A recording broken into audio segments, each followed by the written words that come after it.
ಹರೇ ಶ್ರೀನಿವಾಸ ಸ್ನೇಹಿತರೆ, ಇವತ್ತು ವೈಶಾಖ ಸ್ನಾನದ ಬಗ್ಗೆ ತಿಳಿಸ್ಕೊಡ್ತಾ ಇದ್ದೀನಿ. ವೈಶಾಖ ಸ್ನಾನವನ್ನು ಯಾವತ್ತಿನಿಂದ ಯಾವತ್ತಿನ ತನಕ ಆಚರಣೆಯನ್ನು ಮಾಡಬೇಕು, ಹೇಗೆ ಆಚರಣೆಯನ್ನು ಮಾಡಬೇಕು ಎಲ್ಲವನ್ನು ಈ ವಿಡಿಯೋದಲ್ಲಿ ತಿಳಿಸ್ತೀನಂತೆ.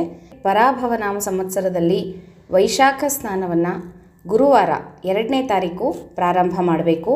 ಚೈತ್ರ ಮಾಸದ ಹುಣ್ಣಿಮೆಯಿಂದ ವೈಶಾಖ ಮಾಸದ ಹುಣ್ಣಿಮೆಯ ತನಕನೂ ನಾವು 1 ತಿಂಗಳು ವೈಶಾಖ ಸ್ನಾನವನ್ನು ಮಾಡಬೇಕು ಅಂತ ಶಾಸ್ತ್ರ ಹೇಳುತ್ತೆ.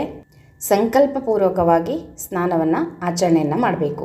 ಮತ್ತು ನೀವೆಲ್ಲ ಕೇಳ್ಬೋದು, 1ನೇ ತಾರೀಕು ಹುಣ್ಣಿಮೆ ಇದೆ, ಹನುಮ ಜಯಂತಿಯನ್ನು ಆಚರಣೆ ಮಾಡಬೇಕು ಅಂತ ಹೇಳಿದ್ರಿ, ಮತ್ತು 2ನೇ ತಾರೀಕು ಹುಣ್ಣಿಮೆ ಇದೆ, ಅವತ್ತು ವೈಶಾಖ ಸ್ನಾನವನ್ನು ಮಾಡಬೇಕು ಅಂತ ಹೇಳ್ತಾ ಇದ್ದೀರಲ್ಲ, ಹೇಗೆ ಇದು ಅಂತ ನೀವು ಕೇಳ್ಬೋದು. ನಾನು ಹಿಂದಿನ ವಿಡಿಯೋದಲ್ಲೂ ತಿಳಿಸಿದ್ದೆ ನಿಮಗೆ. ಹನುಮ ಜಯಂತಿಯ ವಿಡಿಯೋ ಮಾಡಿದ್ದೀನಲ್ಲ, ಅದರಲ್ಲಿ ನಾನು ನಿಮಗೆ ಕ್ಲಿಯರಾಗಿ ಹೇಳಿದ್ದೀನಿ.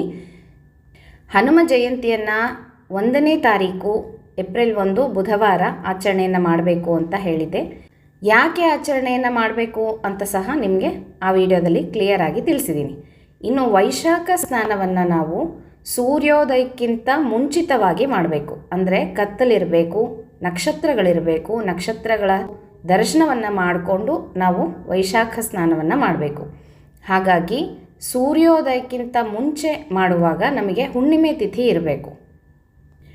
1ನೇ ತಾರೀಕು ಬುಧವಾರ ಆಚರಣೆಯನ್ನು ಮಾಡ್ಬೋದಲ್ಲ ಅಂತಂದರೆ, ಸೂರ್ಯೋದಯಕ್ಕಿಂತ ಮುಂಚಿತವಾಗಿ ಹುಣ್ಣಿಮೆ ತಿಥಿ ಇರೋದಿಲ್ಲ. 6 ಗಂಟೆ 22 ನಿಮಿಷದವರೆಗೂ ಚತುರ್ದಶಿ ತಿಥಿ ಇರುತ್ತೆ. 6 ಗಂಟೆ 22 ನಿಮಿಷ ಅಂದರೆ 30 ನಿಮಿಷ ಸೂರ್ಯೋದಯ ಕೆಲವೊಂದು ಊರುಗಳಲ್ಲಿ ಬೇರೆ ಬೇರೆ ಸಮಯದಲ್ಲಿ ಇರುತ್ತೆ. ಕೆಲವೊಂದು ಕಡೆ 6:15 ಕೆಲವೊಂದು ಕಡೆ 6:45, 7 ಗಂಟೆ, ಹೀಗೆ ವ್ಯತ್ಯಾಸಗಳಾಗುತ್ತೆ. ಸೂರ್ಯೋದಯ ಒಂದೇ ಥರ ಇರೋದಿಲ್ಲ, ಒಂದೇ ಊರಿನಲ್ಲಿ ಇರುವ ಹಾಗೆ ಎಲ್ಲ ಊರುಗಳಲ್ಲೂ ಇರೋದಿಲ್ಲ. ಹಾಗಾಗಿ ಸೂರ್ಯೋದಯಕ್ಕೆ ಮುಂಚಿತವಾಗಿ ವೈಶಾಖ ಸ್ನಾನವನ್ನು ಮಾಡಬೇಕು ನಕ್ಷತ್ರಗಳಿರೋವಾಗ. ಹಾಗೆ ಮಾಡಬೇಕು ಅಂದರೆ ಹುಣ್ಣಿಮೆ ತಿಥಿ ಇರೋದಿಲ್ಲ. ಹುಣ್ಣಿಮೆ ತಿಥಿ ಬಂದ ಮೇಲೆ ವೈಶಾಖ ಸ್ನಾನವನ್ನು ಪ್ರಾರಂಭ ಮಾಡ್ಬೋದಾ ಅಂತಂದರೆ ಸೂರ್ಯೋದಯ ಆಗಿಬಿಟ್ಟಿರುತ್ತೆ. ಹಾಗಾಗಿ ನಮಗೆ ಸೂರ್ಯೋದಯಕ್ಕೆ ಮುಂಚಿತವಾಗಿ ಹುಣ್ಣಿಮೆ ತಿಥಿ ಇರೋದು 2ನೇ ತಾರೀಕು. 2ನೇ ತಾರೀಕು ಬೆಳಗ್ಗೆ, ಗುರುವಾರ ಬೆಳಗ್ಗೆ 6 ಗಂಟೆ 30 ನಿಮಿಷದವರೆಗೂ ಹುಣ್ಣಿಮೆ ತಿಥಿ ಇರುತ್ತೆ. ಸೂರ್ಯೋದಯದ ನಂತರ ಹುಣ್ಣಿಮೆ ತಿಥಿ ಇರೋದಿಲ್ಲ. ಹಾಗಾಗಿ ವೈಶಾಖ ಸ್ನಾನವನ್ನು 2ನೇ ತಾರೀಕು ಗುರುವಾರ ಹುಣ್ಣಿಮೆ ತಿಥಿ ಇರುವಾಗ, ನಕ್ಷತ್ರಗಳಿರುವಾಗ, ಸೂರ್ಯೋದಯಕ್ಕಿಂತ ಮುಂಚಿತವಾಗಿ ಸ್ನಾನವನ್ನು ಆಚರಣೆ ಮಾಡಬೇಕು. ಇನ್ನು ಬ್ರಾಹ್ಮಿ ಮುಹೂರ್ತದಲ್ಲಿ ಹನುಮ ಜಯಂತಿಯನ್ನು ಆಚರಣೆಯನ್ನು ಮಾಡ್ಬೋದಾ ಅಂತ ಕೇಳಿದ್ರಿ. 2ನೇ ತಾರೀಕು ಬ್ರಾಹ್ಮಿ ಮುಹೂರ್ತದಲ್ಲಿ ಹನುಮ ಜಯಂತಿಯನ್ನು ಆಚರಣೆ ಮಾಡ್ಬೋದು. ಈಗ 1ನೇ ತಾರೀಕು ನಾವು ಮಾಡೋದಿಲ್ಲ, ಎಲ್ಲರೂ 2ನೇ ತಾರೀಕು ಮಾಡ್ತಾ ಇದ್ದಾರೆ, ಊರಲ್ಲೆಲ್ಲ 2ನೇ ತಾರೀಕಿದೆ ಅಂತ ಹೇಳೋರು 2ನೇ ತಾರೀಕು ಸೂರ್ಯೋದಯಕ್ಕಿಂತ ಮುಂಚಿತವಾಗಿಯೇ ಪೂಜೆ ಮುಗಿಸ್ಕೋಬೇಕು. ಹನುಮ ಜಯಂತಿಯನ್ನು ಆಚರಣೆ ಮಾಡ್ಬೋದು ಬ್ರಾಹ್ಮಿ ಮುಹೂರ್ತದಲ್ಲಿ. ಹಬ್ಬಗಳು ಪೂಜೆಗಳನ್ನು ಮಾಡ್ಕೊಳ್ಳೋವಾಗ ಸೂರ್ಯೋದಯ ತುಂಬ ಮುಖ್ಯ ಆಗುತ್ತೆ. ಸೂರ್ಯೋದಯ ತಿಥಿಯನ್ನು ನೋಡಿಕೊಂಡು ನಾವು ಹಬ್ಬಗಳನ್ನು ಮಾಡ್ತೀವಿ ಅಲ್ವಾ. ಹಾಗಾಗಿ ಹುಣ್ಣಿಮೆ ತಿಥಿ ತುಂಬ ಮುಖ್ಯ. ಹನುಮ ಜಯಂತಿಗೆ ಹನುಮಂತ ಹುಟ್ಟಿರೋದೇ ಹುಣ್ಣಿಮೆ ತಿಥಿ, ದವನದ ಹುಣ್ಣಿಮೆ ಅಂತ ಹೇಳ್ತೀವಿ. ಆದ ಕಾರಣ ನಾವು 1ನೇ ತಾರೀಕು ಆಚರಣೆಯನ್ನು ಮಾಡಿದ್ರೆ ತುಂಬ ಒಳ್ಳೆಯದು ಅಂತ ಹೇಳಿಬಿಟ್ಟು ನಾನು ನಿಮಗೆ ತಿಳಿಸ್ಕೊಟ್ಟೆ. ಪಂಚಾಂಗದಲ್ಲೂ ಸಹ ಅದೇ ರೀತಿ ಕೊಟ್ಟಿದ್ದಾರೆ. ಕೆಲವೊಂದು ಪಂಚಾಂಗದಲ್ಲಿ 1ನೇ ತಾರೀಕು ಕೊಟ್ಟಿದ್ದಾರೆ, ಕೆಲವೊಂದು ಪಂಚಾಂಗದಲ್ಲಿ 2ನೇ ತಾರೀಕು ಅಂತ ಕೊಟ್ಟಿದ್ದಾರೆ. ನಿಮ್ಮ ಪಂಚಾಂಗಗಳನ್ನು ನೋಡಿಕೊಂಡು ನೀವು ಪೂಜೆಗಳನ್ನು ಮಾಡ್ಕೋಬೋದು. ಇದಿಷ್ಟು ಹನುಮ ಜಯಂತಿಯ ಬಗ್ಗೆ ತುಂಬ ಕನ್ಫ್ಯೂಷನ್ ಇತ್ತು ನಿಮಗೆಲ್ಲ, ಅದಕ್ಕೆ ತಿಳಿಸ್ಕೊಟ್ಟೆ. ಇನ್ನು ವೈಶಾಖ ಸ್ನಾನವನ್ನು ಮಾತ್ರ ಹುಣ್ಣಿಮೆ ತಿಥಿ ಇರಬೇಕು, ಸೂರ್ಯೋದಯಕ್ಕಿಂತ ಮುಂಚಿತವಾಗಿ ಸ್ನಾನವನ್ನು ಆಚರಣೆಯನ್ನು ಮಾಡಬೇಕು. ಹೀಗೆ ವೈಶಾಖ ಸ್ನಾನವನ್ನು ಚೈತ್ರ ಮಾಸ ಹುಣ್ಣಿಮೆಯಿಂದ ವೈಶಾಖದ ಹುಣ್ಣಿಮೆವರೆಗೆ 1 ತಿಂಗಳು ಯಾರು ಸಂಕಲ್ಪಪೂರ್ವಕವಾಗಿ ಸ್ನಾನವನ್ನು ಆಚರಣೆ ಮಾಡ್ತಾರೋ ಪ್ರಾತಃ ಕಾಲದಲ್ಲಿ ಸೂರ್ಯೋದಯಕ್ಕಿಂತ ಮುಂಚಿತವಾಗಿ ಮಾಡಬೇಕು.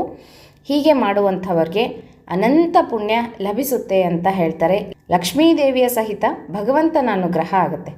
ಕಾರ್ತಿಕ, ಮಾಘ ಈ ಸ್ನಾನಗಳನ್ನು ಹೇಗೆ ನಾವು ಸಂಕಲ್ಪಪೂರ್ವಕವಾಗಿ ಭಕ್ತಿ ಶ್ರದ್ಧೆಗಳಿಂದ ಮಾಡ್ತೀವೋ ಅದೇ ಪ್ರಕಾರವಾಗಿ ವೈಶಾಖ ಸ್ನಾನಕ್ಕೂ ತುಂಬ ಮಹತ್ವ ಇದೆ. ಹೀಗೆ ವೈಶಾಖ ಸ್ನಾನವನ್ನು 1 ತಿಂಗಳು ಆಚರಣೆಯನ್ನು ಮಾಡೋದ್ರಿಂದ ಅನಂತ ಜನ್ಮಗಳ ಪಾಪ ಪರಿಹಾರ ಆಗುತ್ತೆ ಅಂತ ಶಾಸ್ತ್ರಗಳು ತಿಳಿಸ್ತಾ ಇದ್ದಾವೆ.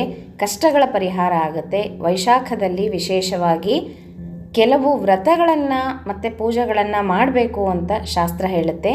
ಯಾವ ವ್ರತಗಳನ್ನು ಮಾಡಿದ್ರೆ ಶ್ರೇಷ್ಠ ಅಂತ ಹೇಳೋದಾಯಿತು ಅಂದರೆ ವೈಶಾಖದಲ್ಲಿ ಪ್ರಾತಃ ಕಾಲ ಸ್ನಾನವನ್ನು ಮಾಡಬೇಕು ಅಂತ ಹೇಳ್ತಾರೆ. ಈ ಒಂದು ನಾವು ಸ್ನಾನದ ವಿಧಿಗಳನ್ನು ಆಚರಣೆಯನ್ನು ಮಾಡೋದು ಒಂದು ತಿಂಗಳು, ಅಂದರೆ ಹುಣ್ಣಿಮೆಯಿಂದ ಹುಣ್ಣಿಮೆ ತನಕ ಇದು ತುಂಬ ಶ್ರೇಷ್ಠವಾದದ್ದು. ಹಾಗಾಗಿ ಈ ಒಂದು ಹುಣ್ಣಿಮೆಯಿಂದ ಹುಣ್ಣಿಮೆ ತನಕ ಮಾಡುವಂಥ ಈ ಒಂದು ಪುಣ್ಯ ಕಾರ್ಯದಲ್ಲಿ ಅನಂತ ಪಟ್ಟು ಪುಣ್ಯ ನಮಗೆ ಲಭಿಸುತ್ತೆ ಅಂತ ಶಾಸ್ತ್ರ ಹೇಳುತ್ತೆ. ಈ ಒಂದು ವೈಶಾಖದಲ್ಲಿ ಮಾಡುವಂಥ ವಿಶೇಷವಾದಂಥ ವ್ರತ ಪೂಜೆಗಳು ಅಂತಂದರೆ ಪ್ರಾತಃ ಕಾಲ ಸ್ನಾನ, ಇದು ಫಸ್ಟಿಗೆ ಬರುವಂಥದ್ದು. ಇದು ತುಂಬ ಮುಖ್ಯವಾದದ್ದು, ತುಂಬ ಪುಣ್ಯಕರವಾದದ್ದು. ಮತ್ತು ಎರಡನೇದಾಗಿ ಗೋಪೂಜೆ, ಗೋವುಗಳ ಪೂಜೆಯನ್ನು ಮಾಡ್ತಕ್ಕಂಥದ್ದು 33 ಕೋಟಿ ದೇವತೆಗಳ ಒಂದು ಅನುಗ್ರಹಕ್ಕಾಗಿ, 33 ಕೋಟಿ ದೇವತೆಗಳ ಒಂದು ಆಶೀರ್ವಾದಕ್ಕಾಗಿ ನಾವು ಗೋಪೂಜೆಯನ್ನು ಮಾಡಬೇಕಾಗುತ್ತೆ ಈ ಒಂದು ವೈಶಾಖದಲ್ಲಿ. ಮತ್ತು ಅಶ್ವತ್ಥ ಮರಕ್ಕೆ ನೀರನ್ನು ಹಾಕೋದು, ಪ್ರದಕ್ಷಿಣೆಯನ್ನು ಬರೋದು. ಅಶ್ವತ್ಥ ಮರಕ್ಕೆ ದೂರದಿಂದ ಕೆಳಗಡೆ ಬುಡಕ್ಕೆ ನೀರನ್ನು ಹಾಕಿ ಪ್ರದಕ್ಷಿಣೆ ನಮಸ್ಕಾರವನ್ನು ಮಾಡೋದರಿಂದ ಎಂತಹ ಕಷ್ಟಗಳಿದ್ರೂ ಪಾರಾಗ್ಬೋದು ಮತ್ತು ಅನಂತ ಜನ್ಮದ ಪುಣ್ಯ ಲಭಿಸುತ್ತೆ. ಹಾಗಾಗಿ ವೈಶಾಖದಲ್ಲಿ ಮಾಡುವಂಥದ್ದು ಇದು ಒಂದು ಮುಖ್ಯವಾದದ್ದು. ಮತ್ತು ತ್ರಿಕಾಲದಲ್ಲಿ ತುಳಸಿ ಅರ್ಚನೆಯನ್ನು ಮಾಡ್ತಾರೆ ಕೆಲವೊಬ್ಬರು, ಯತಿಗಳಾಗಿರಲಿ ಅಥವಾ ಪಂಡಿತರಾಗಿರಲಿ. ಇದು ಮಡಿಯಿಂದ ಮಾಡ್ತಕ್ಕಂಥದ್ದು, ಇದು ಗಂಡಸರು ಮಾಡ್ತಕ್ಕಂಥದ್ದು. ಹಾಗಾಗಿ ತ್ರಿಕಾಲ ಅಂದರೆ 3 ಕಾಲದಲ್ಲಿ, ಬೆಳಗ್ಗೆ, ಮಧ್ಯಾಹ್ನ, ಸಾಯಂಕಾಲ, ಈ ರೀತಿಯಾಗಿ 3 ಕಾಲದಲ್ಲೂ ತುಳಸಿ ಅರ್ಚನೆಯನ್ನು ಮಾಡೋದು ವಿಶೇಷ ಫಲವನ್ನು ಕೊಡುತ್ತೆ ಅಂತ ಹೇಳ್ತಾರೆ. ಮತ್ತು ಭೂಮಿ ಶಯನ ಅಂದರೆ ನೆಲದ ಮೇಲೆ ಮಲಗುವಂಥದ್ದು, ಏನು ಹಾಸ್ಕೊಳ್ದೇನೆ ನೆಲದ ಮೇಲೆ ಮಲಗುವಂಥದ್ದು, ಇದು ಒಂದು ವ್ರತ ವೈಶಾಖದಲ್ಲಿ ಮಾಡುವಂಥದ್ದು. ಇದಕ್ಕೂ ಅಷ್ಟೇ ತುಂಬ ಪುಣ್ಯ ಇದೆ, ಅನಂತ ಪಾಪಗಳನ್ನು ಪರಿಹಾರ ಮಾಡುತ್ತೆ. ಹೀಗೆ ಭೂಮಿ ಶಯನವನ್ನು ಮಾಡೋದು, ಇದನ್ನು ಅಷ್ಟೇ ಹುಣ್ಣಿಮೆಯಿಂದ ಹುಣ್ಣಿಮೆ ತನಕ ಆಚರಣೆಯನ್ನು ಮಾಡುವಂಥದ್ದು. ಮತ್ತು ಇನ್ನೊಂದು ಮುಖ್ಯವಾಗಿ ಏಕಭುಕ್ತ ಅಂತ, ಅಂದರೆ ಒಂದು ಹೊತ್ತು ಊಟವನ್ನು ಮಾಡೋದು. ಬೆಳಗ್ಗೆ ಒಂದು ಹೊತ್ತು ಊಟ ಮಾಡಿದ್ರೆ ರಾತ್ರಿ ಹಾಲು ಹಣ್ಣು ಈ ಥರದನ್ನು ತಗೊಳ್ಳೋದು. ಹೀಗೆ 1 ತಿಂಗಳು ಹುಣ್ಣಿಮೆಯಿಂದ ಹುಣ್ಣಿಮೆ ತನಕ ಆಚರಣೆಯನ್ನು ಮಾಡೋದು. ಈ ರೀತಿಯಾಗಿ ತುಂಬ ಸೇವೆಗಳು, ಪೂಜೆಗಳನ್ನು ವೈಶಾಖದಲ್ಲಿ ಮಾಡ್ಬೋದು. ಹೀಗೆ ಮಾಡೋದ್ರಿಂದ ಅನಂತ ಪಟ್ಟು ಪುಣ್ಯ ನಮಗೆ ಲಭಿಸುತ್ತೆ ಅಂತ ಹೇಳ್ತಾರೆ ಶಾಸ್ತ್ರದಲ್ಲಿ. ಇನ್ನು ವೈಶಾಖ ಸ್ನಾನವನ್ನು ನದಿ ಜಲಾಶಯಗಳಲ್ಲಿ ಮಾಡೋದು ತುಂಬ ಶ್ರೇಷ್ಠವಾದದ್ದು. ಮತ್ತು ಮನೆಯಲ್ಲಿ ಇರುವಂಥ ನೀರಿನಲ್ಲಿನೇ ಗಂಗೆಯನ್ನು, ಸಕಲ ನದ್ಯಾಭಿಮಾನಿ ದೇವತೆಗಳನ್ನು ಆಹ್ವಾನ ಮಾಡಿಕೊಂಡು ಸ್ನಾನವನ್ನು ಮಾಡೋದ್ರಿಂದ ನದಿಗಳಲ್ಲಿ, ಜಲಾಶಯಗಳಲ್ಲಿ ಸ್ನಾನ ಮಾಡಿದಂಥ ಪುಣ್ಯ ನಮಗೆ ಸಿಗುತ್ತೆ ಅಂತ ಹೇಳ್ತಾರೆ. ಇನ್ನು ವೈಶಾಖ ಮಾಸದಲ್ಲಿ ವಿಶೇಷವಾದಂಥ ದಾನಗಳನ್ನು ಕೊಡಬೇಕು, ಇದರಿಂದ ವಿಶೇಷ ಫಲ ಸಿಗುತ್ತೆ ಅಂತ ಹೇಳ್ತಾರೆ ಶಾಸ್ತ್ರದಲ್ಲಿ. ಯಾವ ಯಾವ ದಾನಗಳು ಅಂತ ನಿಮಗೀಗ ತಿಳಿಸ್ಕೊಡ್ತೀನಂತೆ. ಜಲದಾನವನ್ನು ಮಾಡಬೇಕು ಅಂತ.